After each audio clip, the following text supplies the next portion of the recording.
올 한 해는 하나님께서 여러분을 정말 축복하셔서 우리 교회 문도 열리고 사업장의 문도 열리고 여러분 그 환우들이 좀 약을 좀 끊는 역사가 있으면 참 좋겠어요. 아멘.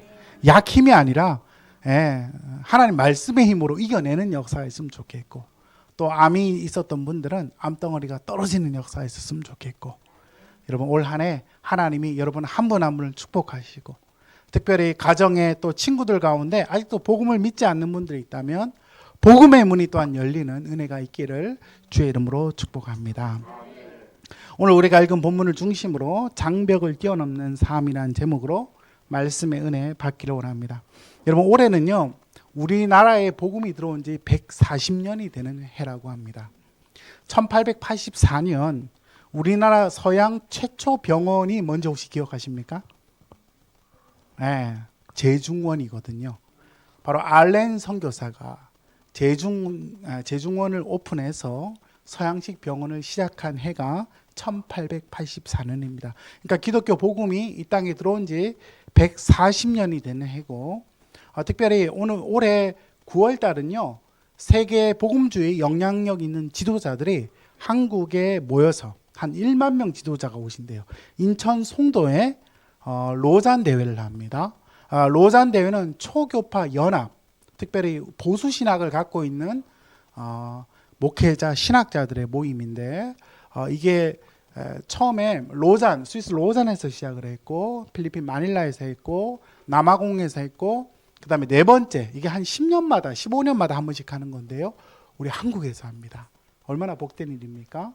특별히 로잔 대회는 미국의 빌리 그레함 목사님과 영국의 존 스토트, 성공의 존 스토트 목사님 두 분이 기도하며 시작한 모임이에요. 그래서 세계 교회 협의회 WCC가 어떻게 보면 종교다원주의와 그죠? 되게 좀 안 좋게 가는 경향이 있는데, 이것과 다르게 복음주의권 보수적인 신학을 갖고 있는 목회자들의 연합 모임이 로잔 대회인데, 우리 한국에서 이 대회를 합니다. 이 대회를 하는데, 특별히 준비위원으로 로잔 대회의 준비위원으로 많은 분들이 한국에 방문하셨는데, 특히 동남아 교회 지도자들이 그런 얘기를 한대요. 요즘 한국 교회 지도자들이 많이 겸손해졌다, 이렇게 얘기한답니다. 한국 교회가 부흥되고 할 때는 그렇게 마음이 교만했었나 봅니다. 하나님께서 은혜 주셔서 우리 한국 교회가 이제 갈수록 더 겸손하게 엎드려야 되는데, 로잔 대회를 통해서 한국 교회가 다시 한번 또 부흥의 은혜를 경험하는 그런 한 해가 되기를 소원합니다. 그럼에도 불구하고 코로나 팬데믹 이후에 많은 우울증 환자들이 2배나 늘었습니다. 여러분 2019년 이후에 암 환자들이 급증하고 있고요. 여러분 주변에 아마 진짜 암 환자들이 되게 많다고 느낄 겁니다. 몇 년 전만 해도 암 환자들이 이렇게 많지 않았습니다. 그런데 2019년 코로나 팬데믹을 지나면서 갑작스러운 육신의 질병으로 고통받는 분들이 너무나 많습니다. 여러분 OECD 국가 중에 아직도 한국은 자살률 1위고 노인 자살률이 1위입니다. 고독한 분들의 안타까운 소식. 우리가 며칠 전에 또 배우 이성균의 안타까운 죽음의 소식을 들었죠. 저는 나의 아저씨라는 드라마를 보면서 얼마나 은혜를 받았는지. 여러분 그 드라마 진짜 은혜롭거든요. 한 영혼이 그 이성균을 만나서 변화되는 이야기입니다. 저는 정말 그 병원에서 그 드라마를 보면서 얼마나 감동을 받았는지요. 그런데 우리 주변에 참 귀한 분들이 이렇게 안타까운 소식을 들을 때에 참 마음이 아픕니다. 여러분 한국 사회는 정말 심한 경쟁 사회입니다. 경쟁 사회이기 때문에 한국 사회는요, 이렇게 정상적으로 올라가는 게 아니고 누구를 밟아야 올라가는 이런 사회입니다. 그러니까 여러분 직장생활 해봤으면 알 겁니다. 밟고 밟는 관계인 겁니다. 그래서 여러분 사실 오늘날 정말 직장생활 하는 분들도 결코 쉽지 않고요. 무엇보다 사업하시는 분들도 지금 경기가 너무 안 좋아서 계속 빚을 지는 그런 일들이 있다고 합니다. 여러분 그렇지만 하나님이 은혜 주시면 빚의 자녀가 아니라 올해는 빛의 자녀로 일어나게 될 줄 믿습니다. 올해 세계 경제 성장률을 유엔에서 전망하는 것은 한 2.4%. 여러분 경제 성장이 가장 낮을 때 미니멈이 3%거든요. 그래서 원래 직장이나 교회나 이렇게 월급을 올려줄 때는 최소 3%입니다. 그런데 지금은요 2.4%밖에 되지 않는데 소비자 물가는 5% 넘죠. 그러니까 사실 마트에 10만 원을 가지고 가도 살 게 별로 없는 시대가 지금입니다. 물가는 비싸지기 때문에 일반 서민들은 갈수록 더 어려워지고 있고, 특별히 건축회사들이 곧 도산할 위기가 있는데 하청업체들이 한 100개 이상이 될 거고, 그러면 결국 누가 타격을 받냐 하면 서민들이 타격을 받게 된다는 겁니다. 여러분 이러한 시대적 격변 위기 속에서 희망이 있는가? 그래서 여러분 뉴스를 보면 별로 희망이 없는 것 같아요. 그죠? 예, 그래서 여러분 뉴스를 너무 많이 묵상하지 말고 말씀을 묵상하기를 주의 이름으로 축복합니다. 예, 뉴스만 보면 희망이 없어 보입니다. 그렇지만 여러분 우리에게는 하나님이 함께 하심을 믿습니다. 우리 구주 예수님이 함께 하십니다. 성령님이 우리를 지켜주십니다. 여러분 삼위 하나님께서 교회를 이루어 가신 이야기가 바로 사도행전인데, 오늘 특별히 사도행전 29장, 우리가 사도행전 29장을 쓰는 그런 한 해가 되기를 원하는데요. 우리 옆에 계신 분들에게 한번 인사했으면 좋겠습니다. 사도행전 29장을 쓰는 주인공이 되시기를 축복합니다. 한번 인사합시다. 29장을 쓰는 주인공 되시기를 축복합니다. 네. 여러분 자 받은 유인물에 3페이지를 보시면 나옵니다. 사도행전의 핵심이 뭔가? 여러분 사도행전의 핵심은 사도행전인가 성령행전인가, 두 가지로 우리가 질문할 수 있습니다. 여러분 사도행전은 그 말대로 사도들의 행적을 기록한 말씀이 사도행전입니다. 여러분 교회는요 사도들을 통하여 하나님이 이루어 가셨는데, 사도들을 통하여 복음의 역사가 일어난 것입니다. 그렇죠? 사도들을 통해서. 그래서 교회는 내적인 공격, 내적인 사탄의 공격과 외부의 핍박, 사도행전을 읽다 보면 내적인 사탄의 공격과 외부의 핍박이 계속 공존합니다. 여러분 한 교회가 세워지기 위해서 교회가 그냥 쓰는 게 아닙니다.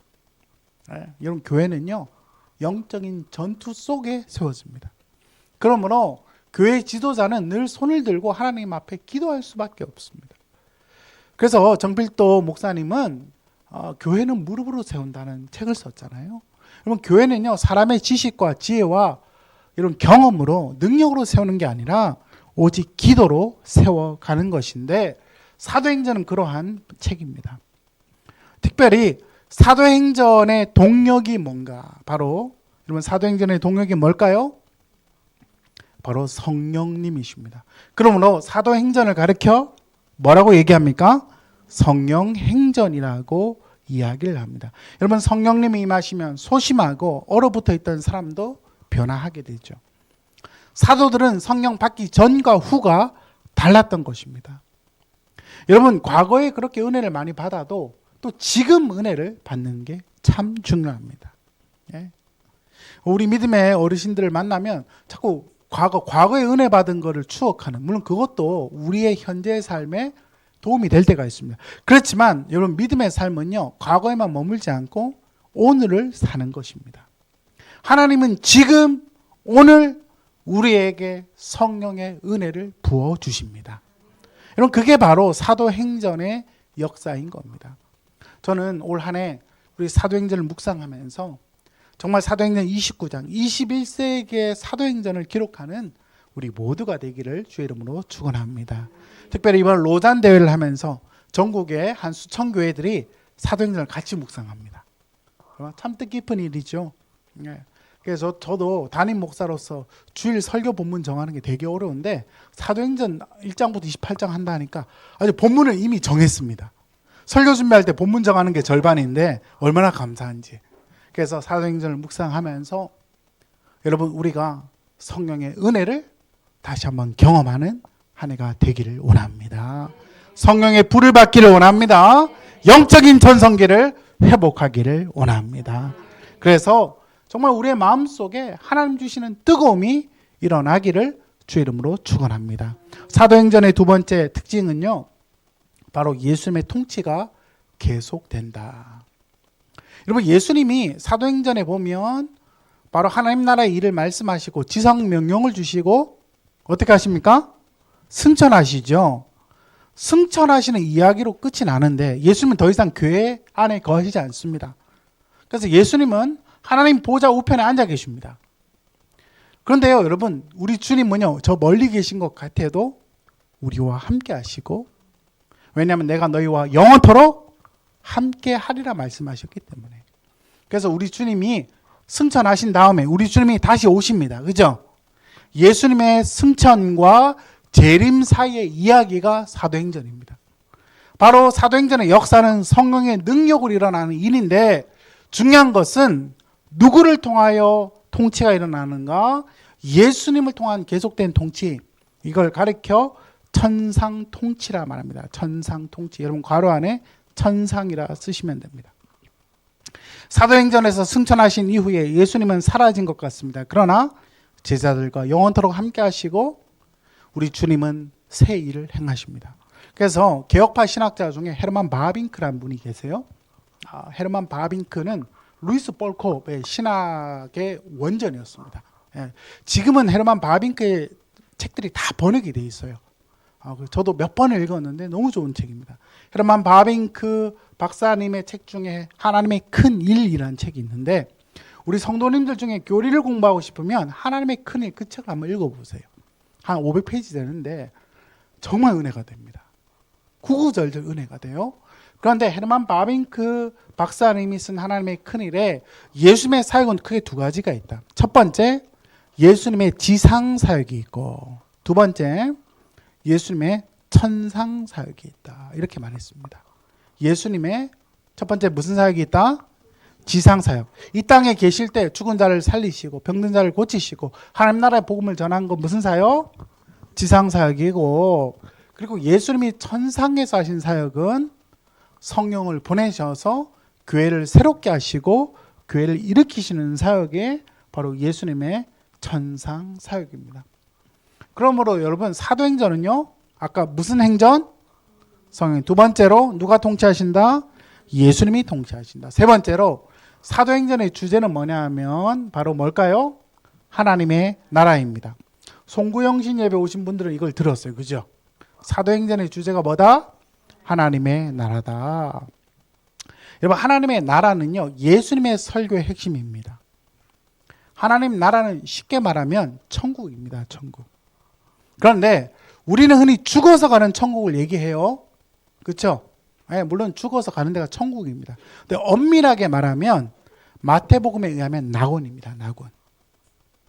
그리고 진짜 천국은 예수님이 재림하셔서 여기를 변화시켜 주시거든요. 여기에 하나님의 나라가 이루어집니다. 한국 교회는 죽어서 가는 천국을 많이 얘기를 해요. 그것도 틀린 얘기는 아닙니다. 우리 증조 할아버니, 우리 친할아버님이 마지막 돌아가실 때 우리 할아버님도 저처럼 뇌경색이 있었습니다. 근데 마지막 돌아가실 때 두 손을 쫙 하늘을 향하여 드시고 주님의 이름을 3번 부르시고 천국 가셨거든요. 우리 할아버지 참 믿음이 좋은 분이셨습니다. 여러분 예수님 믿으면 천국 갑니다. 거기를 엄밀하게 말하면 어디라고요? 낙원이라 했잖아요. 낙원. 여러분 방금 들었는데도 잊어버리시면 안 돼요. 여러분 예수 믿으면 천국 가는데 거기를 엄밀하게 말하면 뭐라고요? 낙원입니다. 낙원. 예수님께서 옆에 있는 강도에게 오늘 네가 나와 함께 어디에 있으리라? 낙원에 있으리라. 예수님이 하신 말씀으로 신학을 정해야 됩니다. 여러분 신학교 교과서로 정하면 안 되고 어느 박사님이 얘기 중요하지 않습니다. 신학은 예수님이 하신 말씀으로 정해야 됩니다. 네가 오늘 나와 함께 어디에 있으리라? 낙원에 있으리라 말씀합니다. 여러분 사도행전의 주제는요 결국 하나님의 나라입니다. 근데 그 하나님의 나라는 언제 완성된다? 예수님께서 이 땅의 왕으로 재림하시는 그때에 주님은 선인과 악인을 구분하시고 백보자 심판을 통해서 바로 악인들은 무적행에 다 넣어버리시고요. 하나님의 백성들이 이 땅에 회복되는 하나님의 나라. 그래서 여러분 천국은요 저기만 천국이 아니라 따라합시다. 여기도 천국입니다. 여기도 천국입니다. 마태복음 12장 28절에 예수님 말씀하시길 내가 하나님의 성령의 능력을 힘입어 귀신을 쫓아내었다면 하나님의 나라가 이미 너희 안에 임하였느니라. 여러분 천국은 가는 곳이라 했잖아요. 근데 예수님 말씀을 다시 읽어보면 천국이 왔대요. 무슨 말입니까? 찬송가 438장 3절에 보시면 높은 산이 거친들이 초막이나 궁궐이나 내 주 예수 모신 곳이 그 어디나 하늘나라. 여러분 마음속에 예수님 모시면요 죽어서 가는 천국 그때만 경험하는 게 아니라 내가 이 땅을 살면서 뭐를 경험한다? 천국 경험합니다. 여러분 은혜 받고 복음의 능력 가운데 있으면요 내 마음 천국입니다. 내가 죽을 병에 걸려서 인생에 근심과 걱정이 있어도 하나님이 나와 함께 하시면 내 마음 천국이에요. 주님이 함께 하시면 우리의 가정이 뭘로 변합니까? 천국이 되고 우리의 직장이 천국이 되고 하나님의 통치가 일어나는. 그래서 아브라함 카이퍼, 여러분 네덜란드 개혁파 신학자 헤르만 바빙크와 더불어 그 동시대에 유명했던 아브라함 카이퍼는 이 땅에 하나님의 땅이라고 말할 수밖에 없는, 그러니까 하나님의 땅이 아닌 곳은 단 한 뼘도 없다 이렇게까지 이야기했습니다. 이걸 가르쳐 영역 주권이라고 이야기를 하는데, 여러분 아브라함 카이퍼 박사님이 모든 세계 열방 가운데 하나님의 주권이 이루어지는 것을 그는 꿈꿨고, 그래서 여러분 아브라함 카이퍼 목사님은요 신학 박사이기도 했고 나중에 네덜란드 수상도 합니다. 저는 우리 믿음의 자녀들이 정말 교회 안에서만 하나님의 복음이 아니라 세상에 나가서 하나님의 복음으로 살아가는 또 우리 모두 우리 믿음의 다음 세대 하나님의 사람 되기를 주의 이름으로 축복합니다. 주님은 특별히 부활하시고 승천하시기 직전에 40일 동안 요점 정리를 하셨습니다. 여러분 수능을 앞두고 선생님 1타 강사가 마지막 40일 강의를 한다면 여러분 시험에 나오는 걸 하겠습니까? 시험에 안 나오는 거 하겠습니까? 네, 시험에 나온 거. 제가 고등학교 때 그때 제가 수능 2세대입니다. 그러니까 수능을요 선생도 모르고 학생도 모르고 아무도 몰라. 그러니까 이거 수능을 어떻게 치는지 모르는 거예요. 제도가 제 위에 선배 때 바뀌었는데 이게 모의고사 때마다 늘 바뀌어. 그 수능을 알 수가 없어. 선생도 헷갈리고 애도 헷갈리고. 그런데 우리 학교의 지리 선생님 한 분이 그동안 모의고사를 다 분석해가지고 한 달 남았는데 내가 한 달 동안 시험에 나올 것만 집어서 가르쳐 주겠다 그러더라고. 여러분 그런 사람이 만나면 대박이죠. 대박이에요. 예. 보니까 서울에 대성학원이나 이런 데는 그런 일타 강사들이 있어. 그래서 여러분 그 선생님 말대로 진짜 거의 나오더만요. 예. 그래서 여러분 이렇게 수업 시간에 안 조는 게 되게 중요합니다. 여러분 잠은 집에서 자고 수업 시간에는 열심히 들어야 돼. 여러분 예배 시간에도 안 조는 게 중요합니다. 우리 옆에 계신 분들 한번 인사합시다. 졸지 말고 은혜 받읍시다. 한번 인사하겠습니다. 네. 물론 졸다가 또 이렇게 은혜 받은 베드로도 있습니다. 그렇지만 졸다가 또 이렇게 죽어버린 유두고도 있습니다. 졸다가 사태가 나면 저는 살릴 수 없기 때문에 여러분 조심하시기를 바랍니다. 자, 여러분 중요한 거는요. 예수님께서 40일 동안 요점 정리를 하셨는데 그게 뭐다? 하나님 나라. 그러면 여러분 하나님 나라 주제가 중요한 겁니까? 안 중요한 겁니까? 너무나 중요한 겁니다. 우리는 예수 믿고 천국 가는 것만 얘기하지 이 땅에 하나님 나라를 이루는 걸 잘 배우질 못했어요. 저는 신학교 가서요. 선생님들 강의를 듣는데 내가 천국 가는 천국만 배웠지 오는 천국을 못 배웠더라고. 여러분 제가 이렇게 우리 교회 시작하고 나서 하나님 나라 가는 설교를 이렇게 해도요. 또 나가면서 다 잊어버리실 수 있습니다. 그런데 여러분 저는 여러분들이 기억하실 때까지 또 말씀을 드리겠습니다. 여러분 1장 3절에 40일 동안 예수님은 그들에게 보이시며 뭐를 말씀하셨다?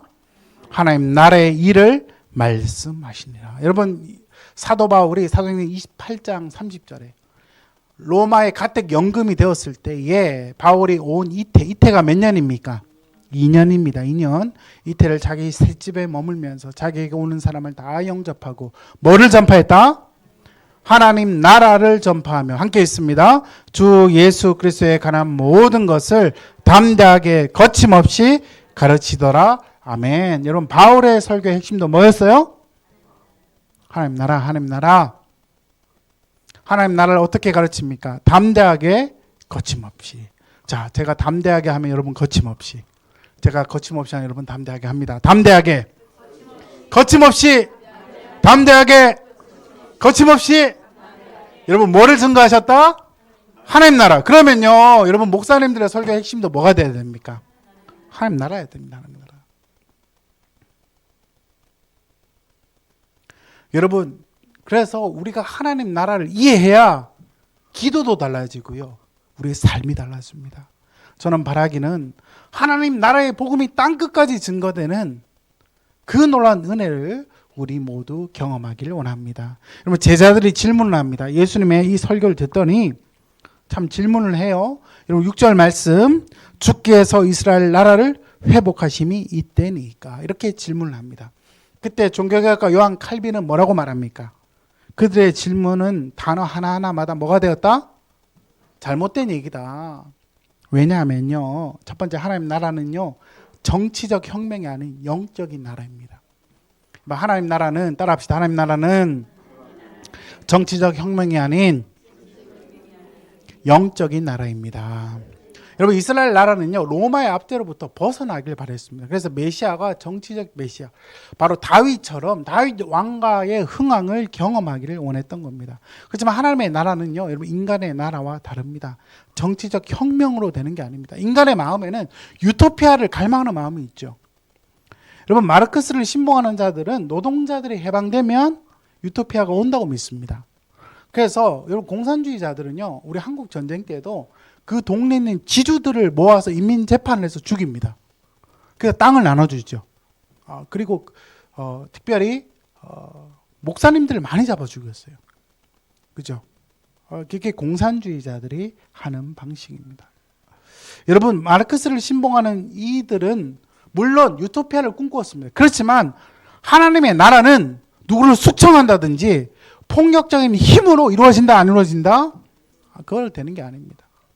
하나님의 나라는 의와 평강과 희락이라 했습니다. 그것은 바로 하나님의 나라는요, 영적인 나라인 겁니다. 하나님의 나라는 세속적 가치관과 충돌을 일으키는 겁니다. 여러분 물론 자본주의 사회가 발전되고 나면요, 막시즘이 필요 없는 게 아닙니다. 여러분 막시즘은요, 처음부터 필요한 게 아니고 자본주의 사회도 문제가 있거든요. 가진 자는 부익분 빈익빈. 그래서 여러분 자본주의가 흥황하게 되면 그 다음에 막시즘을 통하여 수정자본주의로 변화가 됩니다. 여러분 이걸 잘 이해하셔야 됩니다. 막시즘이 100% 다 나쁜 건 아니고요, 때로 자본주의의 잘못된 거를 막시즘을 통해 바로잡기도 합니다. 오늘 그 설교들이 목사님 막시스트, 저는 막시스트는 아니에요. 근데 우리가 여러분 지성적으로 사회학이나 학문을 공부하면 이게 무슨 말인지 알게 됩니다. 여러분 하나님의 나라는요, 정치적 혁명이 아닌 뭘로 이루어진다? 영적인 나라입니다. 하늘로부터 오는 나라입니다. 내 힘과 폭력과 의지로 되는 게 아니라 하나님이 도와주셔야 이루어진 나라가 하나님의 나라입니다. 여러분 그걸 꼭 기억하셔야 됩니다. 두 번째, 하나님의 나라는, 하나님 나라 구성원은 전 세계 사람입니다. 여러분 요한 웨슬리가 그런 말을 했습니다. 온 세계가 나의 교구다. 여러분 우리 교회의 교구는 어딜까요? 전 세계입니다. 반여동만 아닙니다. 네, 그래요. 우리 교회 교구는 어디라고요? 전 세계입니다. 할렐루야. 저는 올해 연초에 기도하면서 하나님 우리 교회가 100개 교회를 개척하고 100명 선교사를 파송하는데 이 두 가지 중에 올해 하나를 꼭 시작했으면 좋겠습니다. 제가 하나님께 기도했어요. 하나님께서 하나님의 때에 이루어 주실 줄 믿습니다. 하나님의 나라는요, 전 세계 사람들을 대상으로 합니다. 그래서 여러분 책 중에 그런 책이 있어요. 세계적으로 꿈꾸고 지역적으로 행동하라. 여러분 꿈은 크게 꾸셔야 됩니다. 하나님은 우리 주님이 세우시는 교회가 이 반여동에만 머물도록 하지 않으실 겁니다. 예루살렘과 온유대와 사마리아 땅끝까지 복음이 전진되도록 이 교회를 사용해 주실 줄 믿습니다. 우리 교회가 세워진 지 별로 안 됐는데 벌써 선교사님 그죠? 네팔에 세계 개척교회를 섬기고 있고, 그렇죠? 일본 선교사님 한 분, 또 예수전도단, 우리 벌써 5개 선교사 사역을 하고 있습니다. 그 2개 개척교회 하고 있고, 여러분 하나님은요 이 교회를 통하여 놀라운 일들을 더 이루어 주실 줄 믿습니다. 세 번째, 하나님의 나라는요 점진적으로 확장됩니다. 하나님 나라는 어떻게? 점진적으로 확장됩니다. 하나님의 나라는요 이게 다 순서가 있습니다. 하나님은 질서의 하나님. 그래서 하나님의 나라에 관한 말씀을 받았을 때 제자들은요 예루살렘을 떠나지 말고 기다려야 했고, 기도해야 됩니다. 기도. 다음 주가 그 말씀입니다. 기도하다가 성령의 불을 받습니다. 아멘. 성령의 불을 받을 때 그렇게 소심했던 사도들이 복음을 증거하고, 여러분 그래서 하나님의 사역은요 질서가 있습니다. 점진적으로 확장하게 되는 겁니다. 세 번째로 여러분 장벽을 뛰어넘는 것입니다. 여러분 주보 4면을 보시면 여러분 믿음의 사람은요 장벽을 뛰어넘습니다. 믿음으로 사는 것은 한계와 장벽을 뛰어넘는 삶이다. 마음 따라합시다. 믿음으로 사는 것은 한계와 장벽을 뛰어넘는 것이다. 그래요. 우리 모두는 시공의 한계 속에 삽니다. 내 경험의 한계. 그러면 사람이 어떤 말을 하고 행동을 할 때는 다 꼭 과거의 경험에 영향을 받습니다. 교회 안에서도 뭐를 자꾸 따지는 분들은 알고 보면 학교 선생이나 교사나 교수님일 가능성이 커요. 그렇죠? 교회에서도 뭐를 자꾸 하자 이런 분들은 사업을 할 가능성이 큽니다. 여러분 이게 다 은사대로 사람은요 자기 경험대로 살거든요. 물론 교수님들 중에도 이런 분도 있지만 여러분 대체로 경험의 한계를 뛰어넘기가 쉽지 않은 것이 우리의 모습입니다. 첫 번째 우리의 장벽이 뭐냐? 여러분 첫 번째 장벽은요 바로 나입니다. 나. 근데 이 나라는 장벽을 어떻게 뛰어넘냐 하면 바로 성령을 통하여 뛰어넘게 된다는 겁니다.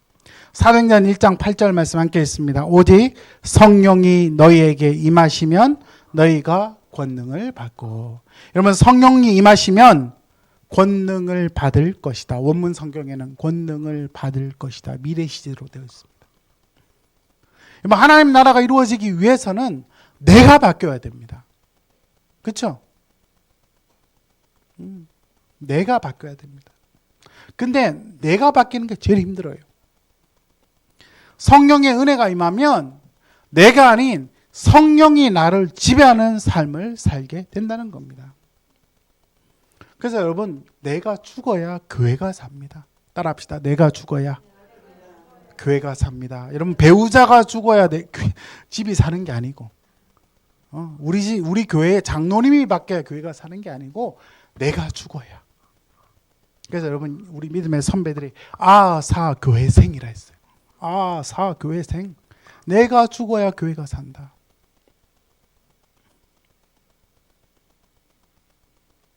그래서 여러분 지금 그 이순신 장군 영화를 하잖아요. 노량.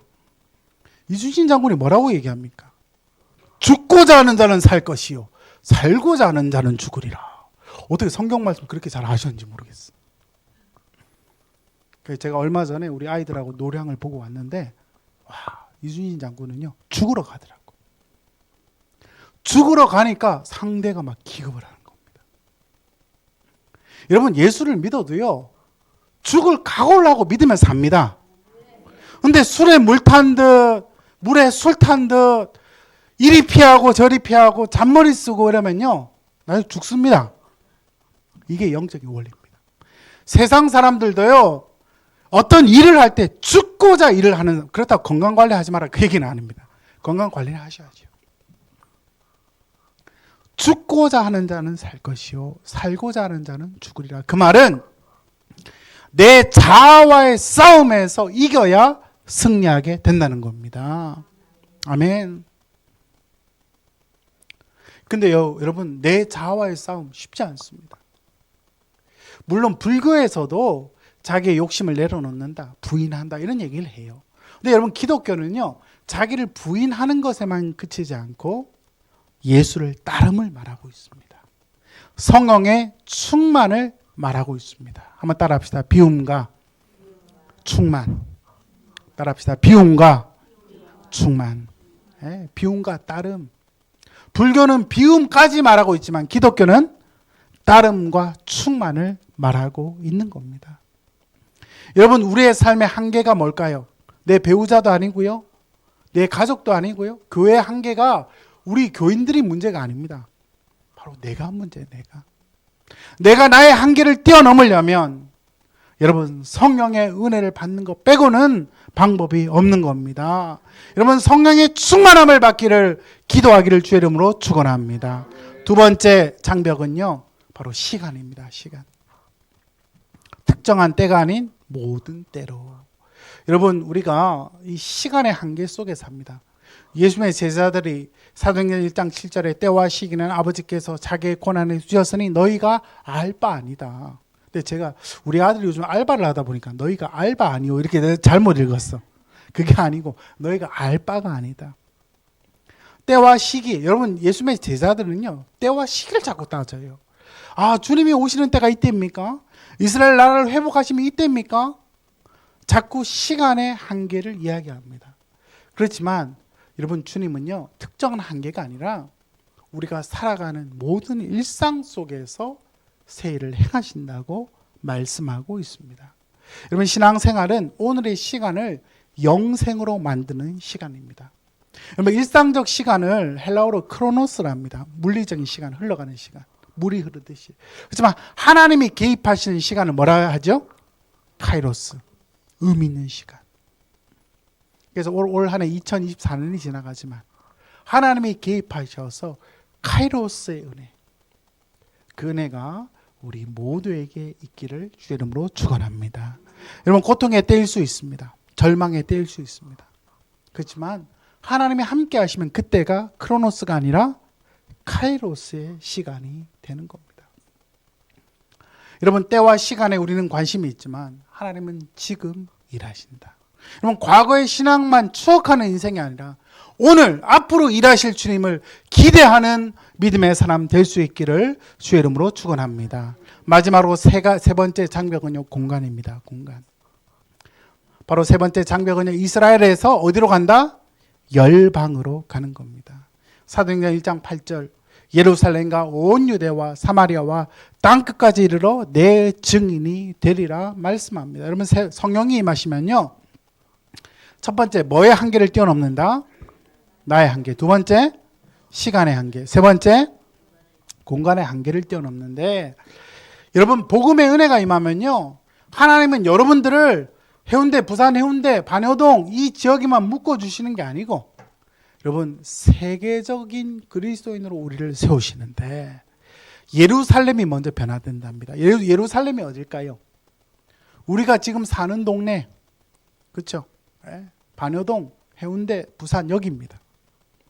여러분, 하나님의 은혜가 임하면 그 다음에 예루살렘 다음에 어디로 넘어갑니까? 유대. 여러분, 부산이 포함된 지역이 어디입니까? 예, 바로 부울경, 경상도죠. 경상도. 성령의 은혜가 임하면 내가 사는 지역이 변하고 공간의 한계를 뛰어넘어 하는 역사하시는 거예요. 경상도 지역이 변하고. 사마리아는 어디입니까? 우리와 적대적인 지역. 예를 들면 뭐 북한이나 일본이나. 예. 간혹 가다가 전라도인 분들은 회개하시기를 바랍니다. 그리고 땅끝이 있어요. 땅끝. 땅끝은 하나님 알지 못하는 땅끝. 저는 이 땅끝이 아직 복음을 모르는 선교지라고 생각하고요. 저는 요즘 교회들을 위하여 기도하면서 저는 우리 한국 교회 땅끝이 어딜까? 물론 북한도 땅끝이고요. 저는 복음의 불모지가 어디냐고 생각하면 저는 개척교회들이라고 생각해요. 얼마 전에 어떤 목사님 한 분이 그 연말 당회를 하고 장로님들한테 엄청 까이고 나서 새벽에 잠을 못 자고 심장마비돼서 돌아가셨어요.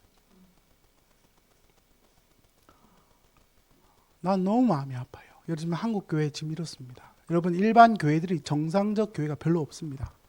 물론 은혜 충만한 교회도 있지만 이상하게 요즘 교회들이 희한합니다. 제 선후배 목사들 중에 지금 공황장애 약 먹는 사람 되게 많습니다. 청빙 받아서 다 죽으려고 그래 가서. 그나마 노예 가든 어디 가든 웃고 다니는 사람들은 개척하는 목사들이.